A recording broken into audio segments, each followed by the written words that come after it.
स्वागत है आपके अपने YouTube channel science by Anil sir पर। आज के इस वीडियो में अपन बात करने वाले हैं कार्बन परमाणु की कुछ सामान्य विशेषताओं के बारे में। तो आइए देखते हैं कार्बन की क्या क्या विशेषताएं होती हैं। कार्बन परमाणु की विशेषताएं, इसमें पहली विशेषता की बात करें कि कार्बन का प्रतीक है वो C होता है, अर्थात कार्बन को C से दर्शाया जाता है। दूसरी विशेषता की बात करें, कार्बन है इसका परमाणु क्रमांक, कार्बन का परमाणु क्रमांक 6 होता है, अर्थात इसकी नाभिक में प्रोटॉन की संख्या 6 होती है। नाभिक में उपस्थित प्रोटॉन की संख्या को परमाणु क्रमांक कहा जाता है। तो कार्बन का परमाणु क्रमांक 6 होता है, इसके नाभिक में 6 प्रोटॉन होते हैं। तीसरी विशेषता देखें, कार्बन का इलेक्ट्रॉनिक विन्यास, इलेक्ट्रॉनिक विन्यास, इलेक्ट्रॉनिक विन्यास यानी इलेक्ट्रॉन किस प्रकार से विन्यासित रहते हैं उसको कहा जाता है इलेक्ट्रॉनिक विन्यास। तो तीसरी विशेषता इलेक्ट्रॉनिक विन्यास देखें, 6 इलेक्ट्रॉन है तो सबसे पहले इलेक्ट्रॉन जाता है 1s में, और 1s में इलेक्ट्रॉन कुल 2 जाते हैं तो 1s2। 1s के बाद अगले इलेक्ट्रॉन जाएंगे 2s में, s में अधिकतम 2 इलेक्ट्रॉन जाते हैं तो ये हो गया 2s2। उस 2s के बाद इलेक्ट्रॉन जाते हैं 2p में यानी p उपकोष में। p में अधिकतम 6 इलेक्ट्रॉन जा सकते हैं, लेकिन हमारे पास टोटल 6 इलेक्ट्रॉन थे जिनमें से 4 इलेक्ट्रॉन है वो तो भरे जा चुके हैं, तो 2 इलेक्ट्रॉन ही बच रहे हैं, इसलिए p में जाएंगे 2।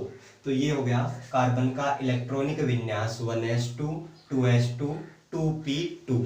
इसके बाद चौथे गुणधर्म की बात करें, नंबर 4, कार्बन की संयोजकता की। संयोजकता का मतलब होता है प्रत्येक परमाणु अपने बाहरी कोश को भरने के लिए जितने इलेक्ट्रॉन ग्रहण करता है या जितने इलेक्ट्रॉन त्यागता है उन इलेक्ट्रॉन की संख्या को संयोजकता कहा जाता है। तो कार्बन परमाणु ये इसके नाभिक, इसके पास टोटल 6 इलेक्ट्रॉन हैं, जिनमें से पहली कक्षा में 2 इलेक्ट्रॉन होते हैं और दूसरी कक्षा में 4 इलेक्ट्रॉन होते हैं।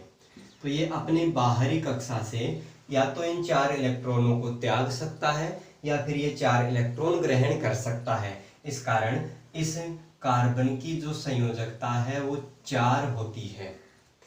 4 इलेक्ट्रॉन ये अपने बाहरी कोश से उनका साझा करता है, इस कारण इसकी संयोजकता 4 होती है। अब ये अपनी इस संयोजकता को संतुष्ट करने के लिए किस प्रकार से अणु बनाता है उनके बारे में देखते हैं कि किस प्रकार से ये अणु बनाकर अपनी संयोजकता को संतुष्ट करता है। तो उसका पहला तरीका तो ये है कि कार्बन परमाणु 4 एकल संयोजी बंध बना सकता है, 4 एकल संयोजी बंध बनाता है। जैसे ये कार्बन का परमाणु जिसकी बाहरी कक्षा में 4 इलेक्ट्रॉन होते हैं, तो ये एक इलेक्ट्रॉन का साझा हाइड्रोजन परमाणु से कर ले, दूसरे इलेक्ट्रॉन का साझा दूसरे हाइड्रोजन परमाणु से, तीसरे इलेक्ट्रॉन का साझा तीसरे हाइड्रोजन परमाणु से, और चौथे इलेक्ट्रॉन का साझा चौथे हाइड्रोजन परमाणु से कर लेता है। तो यहाँ पे 4 एकल बंध बन रहे हैं, अर्थात 4 एकल संयोजी बंध बनाता है और इसको कहा जाता है मेथेन। एक तरीका तो ये है कार्बन का अपनी संयोजकता को संतुष्ट करने का। दूसरा तरीका देखें, दूसरा क्या हो सकता है? दूसरा ये हो सकता है कि कार्बन है वो 2 तो एकल संयोजी बंध बना ले, 2 एकल संयोजी बंध तथा एक द्विसंयोजी बंध बना ले, एक द्विसंयोजी बंध। तो इस प्रकार से भी ये अपनी संयोजकता को संतुष्ट कर सकता है, अर्थात 2 एकल संयोजी बंध बना के और एक द्विसंयोजी बंध बनाकर अपनी संयोजकता को संतुष्ट कर सकता है। जैसे फॉर्मेल्डिहाइड में देखें कि कार्बन है, फॉर्मेल्डिहाइड में 2 हाइड्रोजन के साथ जुड़ता है। कार्बन के बाहरी कोश में जो 4 इलेक्ट्रॉन है उनमें से 2 इलेक्ट्रॉन तो जुड़ जाते हैं हाइड्रोजन परमाणु के साथ, तथा शेष 2 इलेक्ट्रॉन ऑक्सीजन के साथ जुड़ते हैं द्विबंध के साथ। तो एक द्विसंयोजी बंध बन रहा है और 2 एकल संयोजी बंध बन रहे हैं, ऐसा होता है फॉर्मेल्डिहाइड में। तो इस प्रकार से कार्बन अपनी संयोजकता को संतुष्ट करता है। ये था दूसरा तरीका। उसके बाद तीसरा तरीका देखें कि और किस प्रकार से ये अपनी संयोजकता को संतुष्ट कर सकता है। तो संयोजकता संतुष्ट करने का तीसरा तरीका ये है कि ये एक एकल संयोजी बंध बनाए, एक तो बनाए एकल संयोजी बंध तथा एक ही बनाए त्रिसंयोजी बंध।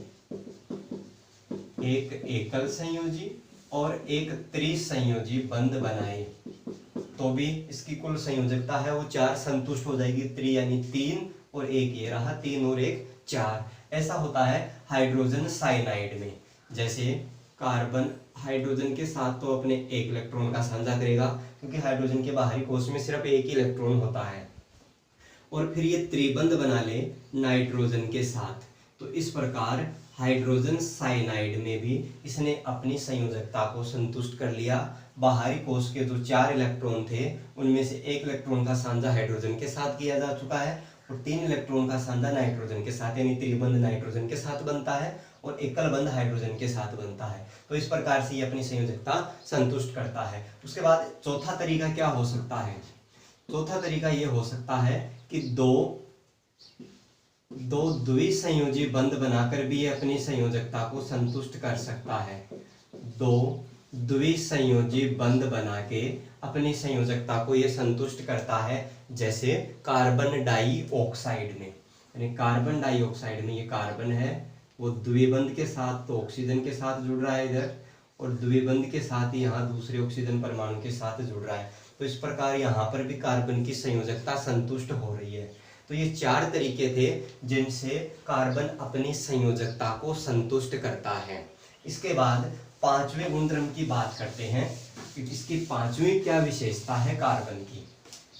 5वीं विशेषता की चर्चा करें तो जो कार्बन है इसकी आकृति, कार्बन की आकृति समचतुष्फलकीय होती है। कार्बन की आकृति समचतुष्फलकीय होती है, ये इसकी 5वीं विशेषता है। अगर इससे कार्बन की आकृति पूछी जाए तो आपको बताना है कार्बन की आकृति समचतुष्फलकीय होती है। अब समचतुष्फलक का क्या मतलब है? तो समचतुष्फलक का अर्थ है जिसमें चतु यानी 4 त्रिभुजाकार फलक होते हैं। 4 त्रिभुजाकार फलक होते हैं। इन 4 में से एक फलक को आधार मानना है। एक फलक को आधार मानकर बाकी के जो 3 फलक हैं इन तीनों के कोनों को शीर्ष से मिला दें। कोनों को शीर्ष से मिला दिया जाता है तो जो आकृति बनती है, शीर्ष से मिलाने पर जो आकृति बनती है उसको समचतुष्फलकीय आकृति कहा जाता है। ऐसा चतुष्फलक जिसमें 4 त्रिभुजाकार फलक होते हैं जिनमें से एक को आधार मान के बाकी 3 फलक के कोनों को शीर्ष से मिलाएं तो उस आकृति को समचतुष्फलकीय आकृति कहते हैं। जैसे इसके लिए देखें कि इस प्रकार से ये एक त्रिभुजाकार फलक है, यानी ये एक समबाहु त्रिभुज है। इस भुजा का मिड पॉइंट ये ले लें, इस भुजा का मिड पॉइंट ये है और इस भुजा का मिड पॉइंट ये है। अब इन तीनों को आपस में मिलाएं इस प्रकार से इनको मिला दिया जाता है। अब यहाँ से इस कोने को उठा के इधर ऊपर लाएं, इस कोने को उठा के ऊपर लाएं और इस कोने को उठा के ऊपर लाएं तो 3 भुजा तो ये हो गई, 1 2 3, और चौथी भुजा जो इसके नीचे रहेगी तो इसमें ये कुल 4 त्रिभुजाकार फलक होते हैं। एक समबाहु त्रिभुज है जिसका ये भुजाओं के मिड पॉइंट लिए और इनको आपस में मिलाया। इन कोनों को जब आपस में एक शीर्ष से मिला दिया जाता है तो वो जो आकृति बनती है उसको समचतुष्फलकीय आकृति कहा जाता है। तो 5वीं विशेषता हो गई कि कार्बन की आकृति समचतुष्फलकीय होती है। उसके बाद 6ठी विशेषता की बात करें कार्बन परमाणु की, अगली विशेषता क्या है? छठी विशेषता, कार्बन परमाणु का एक विशेष गुण होता है कि यह अन्य परमाणुओं के साथ साखित या असाखित, साखित, असाखित या फिर चक्रीय रूप में जुड़कर यौगिक बनाता है। चक्रीय रूप में जुड़कर यौगिक बनाता है। इस गुण को कहा जाता है श्रृंखलन का गुण।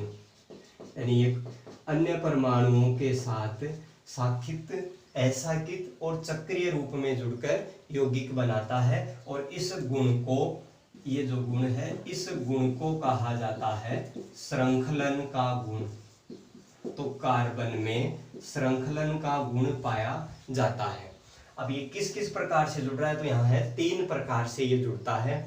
साखित रूप में, असाखित रूप में और चक्रीय रूप में जुड़ता है। पहले देखें साखित में किस प्रकार से जुड़ेगा। साखित रूप में कैसे जुड़ता है, जैसे ये एक कार्बन परमाणु, ये दूसरा कार्बन परमाणु, ये तीसरा कार्बन परमाणु, और यहाँ इधर एक कार्बन परमाणु ये है और दूसरा कार्बन परमाणु ये है। अब ये यहाँ जुड़ते हैं, इसके साथ ये एक कलबंध, ये यहाँ इस कार्बन के साथ एक कलबंध, इन दोनों के मध्य एक कलबंध, और यहाँ इसके मध्य एक कलबंध। तो यहाँ ये एक शाखा बन रही है। इसी रूप को कहा जाता है साखित। अब इस कार्बन की संयोजकता को संतुष्ट करें, इस कार्बन के साथ एक परमाणु का साझा हो गया, अर्थात बाहरी कोश में अभी 3 इलेक्ट्रॉन बाकी हैं, तो उनको संतुष्ट करने के लिए यहाँ 3 हाइड्रोजन जुड़ते हैं। ऐसे इसके साथ एक का साझा हो गया, इसके साथ 3 हाइड्रोजन जुड़ेंगे। इस कार्बन का देखिए 1 2 3, यानी कुल 3 इलेक्ट्रॉन का साझा हो चुका है। तो यहाँ एक इलेक्ट्रॉन शेष है, उसको संतुष्ट करने के लिए यहाँ 1 हाइड्रोजन जुड़ता है। इस कार्बन के साथ 2 इलेक्ट्रॉन का साझा हो चुका है, तो यहाँ पे 2 हाइड्रोजन जुड़ेंगे। इसका 1 हुआ है, इसके साथ 3 हाइड्रोजन परमाणु जुड़ जाते हैं। तो इस प्रकार से इस गुण को, ये जो श्रृंखला बन रही है, ये साखित रूप में है। तो ये तो पहला हो गया साखित। दूसरा देखें, ये असाखित रूप में भी जुड़ता है। असाखित रूप में जुड़े, असाखित में, इसका नाम देखें, इसका नाम क्या होगा। यहाँ कार्बन की संख्या देखिए 1 2 3 4 5, कुल 5 कार्बन है। जब ये साखित रूप में जुड़ता है तो उसके लिए पूर्व लगन लगता है आइसो। अब 5 है, 5 को बोला जाता है पेंट। कार्बन परमाणु की संख्या 5 को कहते हैं पेंट। बंध एकल है, एकल बंध का अनुलग्न होता है एन, तो इसका नाम है आइसोपेंटेन। इसी प्रकार असाखित रूप में जुड़े, यानी कोई शाखा नहीं बने, उसके लिए देखें, जैसे ये कार्बन परमाणु, ये दूसरा कार्बन परमाणु और ये तीसरा कार्बन परमाणु, ये 3 कार्बन परमाणु हैं। अब ये एक सीधी श्रृंखला में जुड़े हुए हैं, अर्थात असाखित है। यहाँ से कोई भुजा, इसकी तरह कोई भुजा नहीं निकल रही है। अब इस संयोजकता को संतुष्ट करने के लिए इस कार्बन के साथ 1 इलेक्ट्रॉन का साझा हुआ है, तो शेष 3 को संतुष्ट करने के लिए इसके साथ हाइड्रोजन जुड़ जाती है। ऐसे यहाँ 2 इलेक्ट्रॉन का साझा हो गया, इससे 2 हाइड्रोजन परमाणु जुड़ेंगे, इससे 1 इलेक्ट्रॉन का साझा हुआ है, यहाँ 3 हाइड्रोजन परमाणु जुड़ेंगे।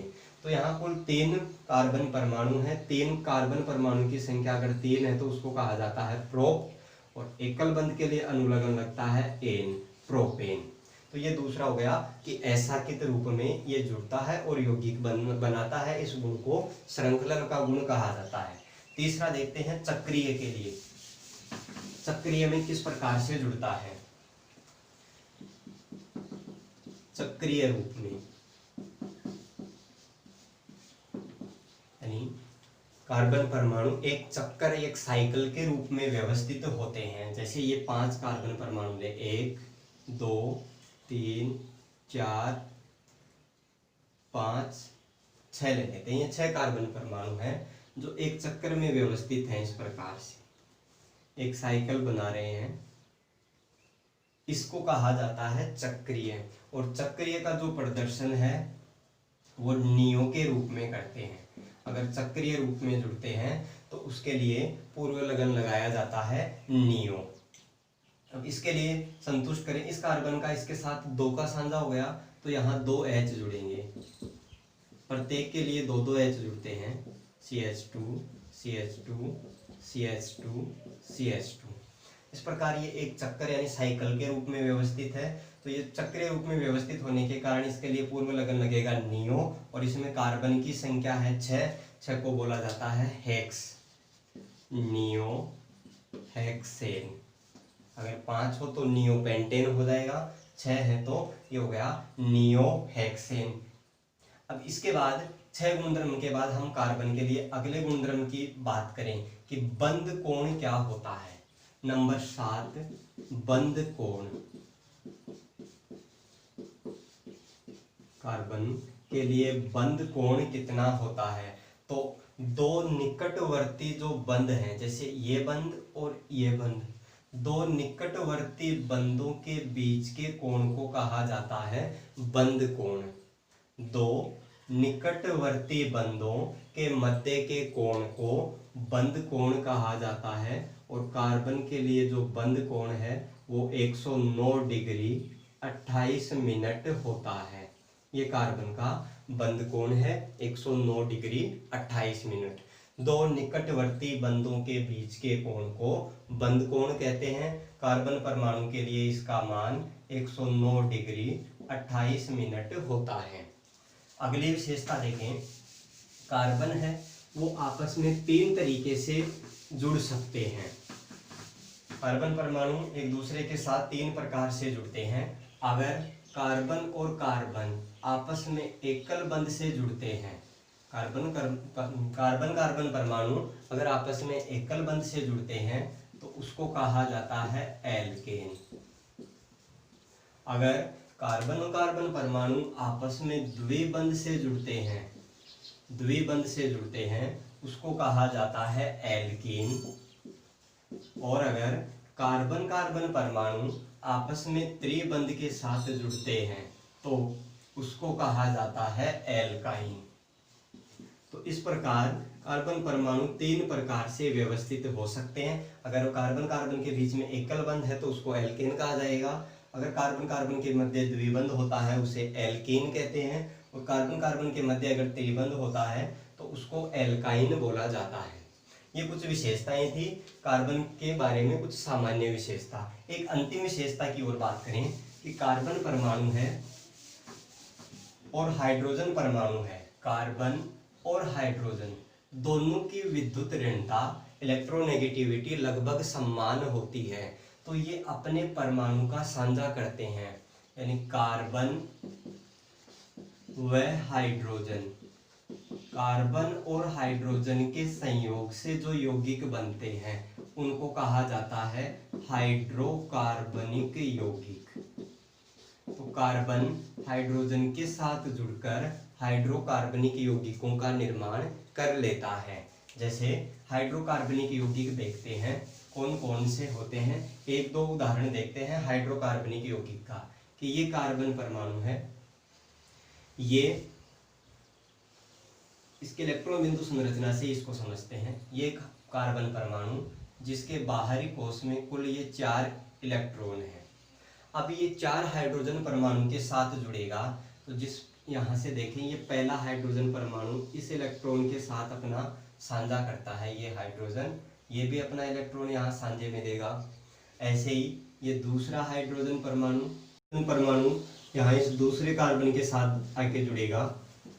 इसी प्रकार तीसरा हाइड्रोजन परमाणु यहाँ इस तीसरे कार्बन के परमाणु के साथ आके जुड़ जाएगा, और यहाँ ये चौथा इसके साथ जुड़ जाएगा, चौथा हाइड्रोजन इस चौथे के साथ यहाँ जुड़ जाएगा। तो इस प्रकार से जो संरचना बन रही है इसको कहा जाता है मेथेन। इस संरचना को मेथेन कहते हैं, क्योंकि यहाँ कार्बन की संख्या 1 है इसलिए मेथ, और हाइड्रोजन के परमाणु की संख्या कार्बन के परमाणु की संख्या के दुगने से 2 ज़्यादा है, इसलिए इसको एन अनुलग्न इसके लिए जोड़ा जाएगा, तो मेथ प्लस एन हो जाएगा मेथेन। तो ये थी कार्बन की कुछ सामान्य विशेषताएं जिनकी चर्चा हमने इस वीडियो में की है। आगे कार्बन किस प्रकार से बंध बनाता है उनकी चर्चा हम अगले वीडियो में करेंगे। धन्यवाद।